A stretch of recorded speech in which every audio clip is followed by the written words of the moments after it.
And then the birds approached another valley. In this valley, the mountains were of bright red coral, and through this valley there flowed a river of fire. And along the banks of that river there grew many flame trees with countless tongues of flame that beckoned anyone who looked upon them to come closer to their hot, smoldering embrace. And when the birds saw this fiery valley that was ahead of them, they cried out, Shana Besar, "Oh, hoopoe bird, where do you lead us now? Don't you see all those flames? Surely those flames will singe our wings. Surely those flames will turn to ashes our feathers. How can we cross this valley? How?" And at these words the hoopoe replied,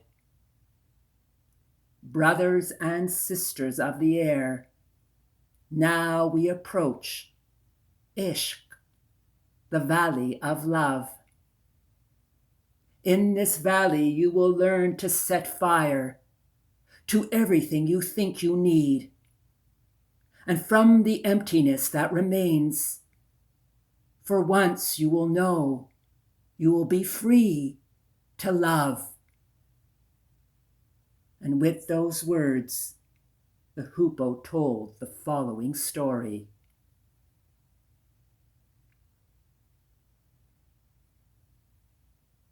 Once in Arabistan, once in Arabia, there was a wealthy merchant who traveled from town to town.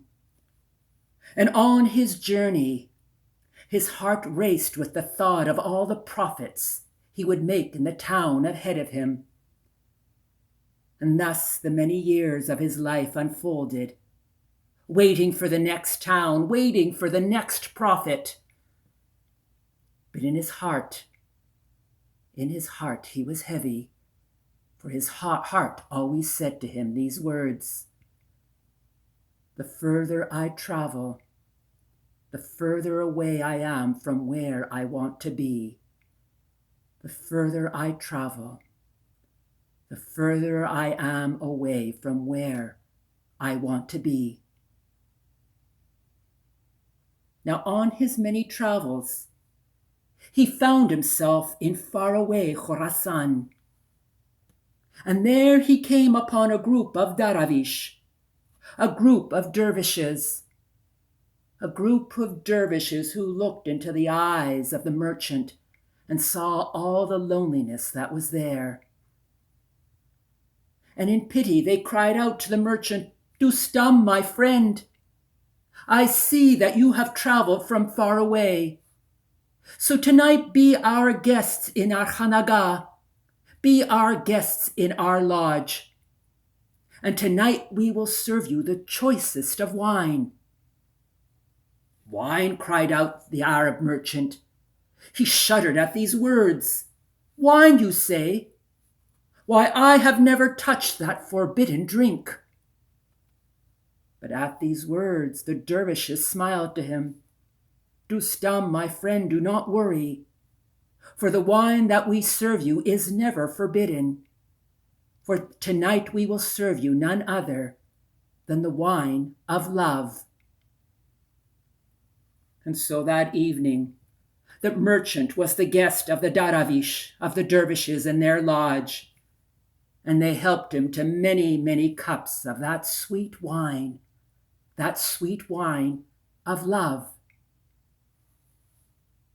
And the wine got to his head. It made him fall into a deep sleep. How long he slept, he could not remember. All he remembered that the next day when he woke up, he found himself in the middle of the desert.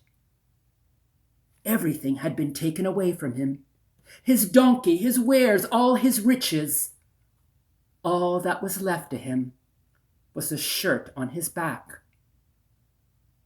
But he wasn't the least troubled, for in his heart there was a song that he sang again and again. Saki besabui meana bandarde, mastane shabanera sharabandarde.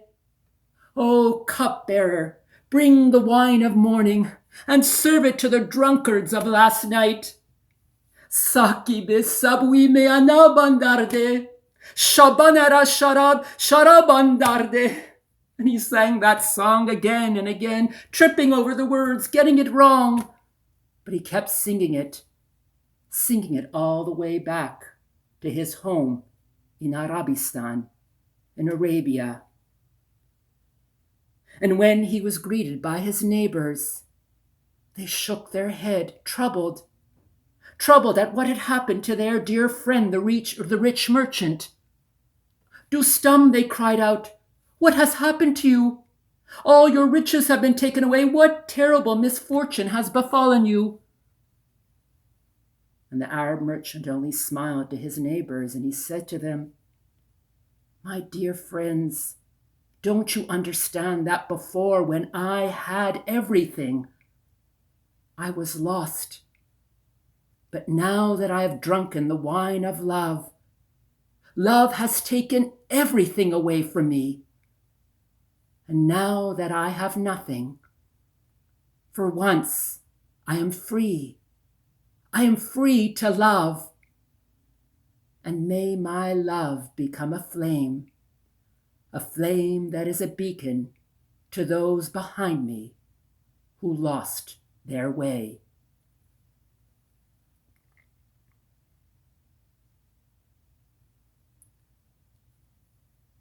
And when the birds crossed the valley of love, those who were afraid of its flames turned back and went no further. But the birds who submitted themselves to the flames of love, those birds rose from their own ashes and continued their journey, following the hoopoe bird across the azure blue sky.